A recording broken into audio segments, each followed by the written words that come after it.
Israel एक ऐसा देश है जो सभी आतंकवादियों को पूरी तरीके से ख़त्म करना चाहता हो, चाहे वो ISIS हो गया, बोको हराम हो गया, हमास हो गया, यहाँ तक कि हिजबुल्लाह ही क्यों ना हो गया। ऐसे में आज आपको बताएंगे इजराइल की टॉप न्यूज़। चलिए हम बताते हैं। कतर की राजधानी दोहा में मुस्लिम देशों के 50 नेता इजराइल के खिलाफ एक खास बैठक बुलाया गया।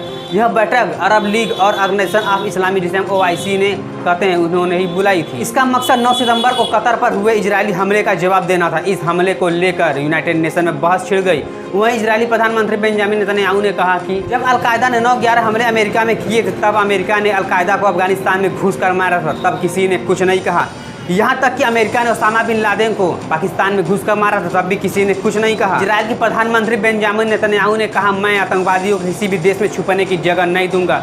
मैं कतर समेत सभी देशों को कहना चाहता हूं कि आतंकवादियों को अपने देश से बाहर निकालो या उनको न्यायिक कटघरे में खड़ा करो। यदि आप ऐसा नहीं कर सकते तो मैं करूंगा। वहीं सऊदी अरब के क्राउन प्रिंस मोहम्मद बिन सलमान और पाकिस्तान के प्रधानमंत्री शहबाज शरीफ ने बुधवार को एक रक्षा समझौता पर साइन किया। इस समझौते के तहत एक देश पर हमला तो दूसरे देश भी हमला माना जाएगा, यानी अगर कोई पाकिस्तान पर हमला करता है तो वो सऊदी अरब पर भी हमला माना जाएगा। दोनों देशों के बीच यह समझौता तब हुआ जब इजराइल ने कतर की राजधानी दोहा में हमला किया था। देखिए, इजराइल ने 9 सितंबर को कतर की राजधानी दोहा में हमास चीफ खलील अल हया को निशाना बनाकर हमला किया था। इस हमले में अल हया बच गया, लेकिन 6 अन्य लोगों की मौत हो गई। इसके बाद 14 सितंबर को दोहा में मुस्लिम देशों के कई नेता इजराइल के खिलाफ एक खास बैठक के लिए इकट्ठा हुए थे। वहाँ पाकिस्तान के सभी इस्लामी देशों को नाटो जैसी ज्वाइंट फोर्स बनाने का सुझाव दिया था, लेकिन ये भारत के लिए चिंता का विषय बना है। देखिए, यदि भारत ऑपरेशन सिंदूर के तहत पाकिस्तान में हमला करता है तो क्या सऊदी अरबिया पाकिस्तान का साथ देगा?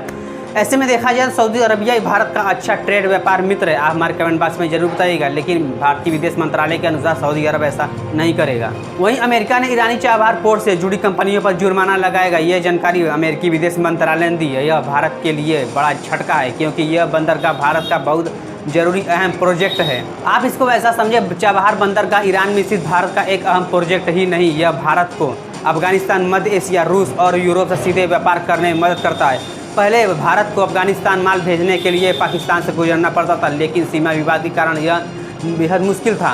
भारत इस बंदरगाह से अफगानिस्तान को गेहूं भेजता है और मध्य एशिया में तेल गैस ला सकता है। 2018 में भारत और ईरान ने चाबहार विकसित करने का एक एग्रीमेंट साइन किया था। देखिए, पाकिस्तान कितना भी कोशिश क्यों न कर रहे, लेकिन बलूचिस्तान आर्मी से लोगों से बच नहीं सकता। और ऐसे में देखा रहा है, चीन भी बहुत प्रयास कर रहा है बलूचिस्तान लिबरेशन आर्मी से बचने के लिए। चाइना कर क्या रहा है, उसको बलूचिस्तान की लिबरेशन आर्मी की ज़मीन पर ही अपना प्रोजेक्ट पूरी तरीके से तैयार कर रहा है। तैयार कर नहीं रहा है, तैयार करने के कगार पर है। अब संयुक्त राष्ट्र पाकिस्तान और चीन का बलूचिस्तान लिबरेशन आर्मी, जिसे हम BLA कहते हैं, को आतंकी सूची में शामिल करने का प्रयास नाकाम हो गया। दरअसल अमेरिका ने वीटो लगाकर प्रस्ताव खारिज कर दिया। ब्रिटेन ने भी इसका साथ दिया। ब्रिटेन नहीं, इसका फ्रांस ने भी पूरी तरीके से साथ दिया। संयुक्त राष्ट्र में पाकिस्तान और चीन ने मिलकर एक प्रस्ताव ला दिया था, जिसमें बलूचिस्तान लिबरेशन आर्मी और उसके खतरनाक दस्ते मजीद ब्रिगेड को आतंकी लिस्ट में डालने की बात थी, लेकिन ये कोशिश धरी की धरी रह गई, क्योंकि अमेरिका ने साफ मना कर दिया। ब्रिटेन और फ्रांस ने भी चीन और पाकिस्तान का साथ नहीं दिया, क्योंकि अमेरिका चाहता है कि चाइना से हम आगे हो, तो चाइना चाहता है अमेरिका से GDP के मामले हम आगे हो, तो अमेरिका कैसे इसका साथ देगा? देखिए, ये घटना 19 सितंबर 2025 को सामने तब आई जब संयुक्त राष्ट्र सुरक्षा परिषद में ये कमेटी अलकायदा और इस्लामिक स्टेट जैसे ग्लोबल आतंकी संगठनों पर नजर रखती है। इनके खिलाफ दुनिया भर में संपत्ति जब्त करने, यात्रा पर रोक लगाने जैसे सख्त कदम उठाए जाते हैं। पाकिस्तान और चीन का मकसद था बलूचिस्तान लिबरेशन आर्मी को इसे लिस्ट में घुसेड़ना, ताकि इसे अंतर्राष्ट्रीय स्तर पर कुचला जा सके, लेकिन पश्चिमी देशों ने इसे ठुकरा दिया। ये सिर्फ एक प्रस्ताव की हार नहीं, बल्कि बलूचिस्तान के लंबे संघर्ष की एक झलक है।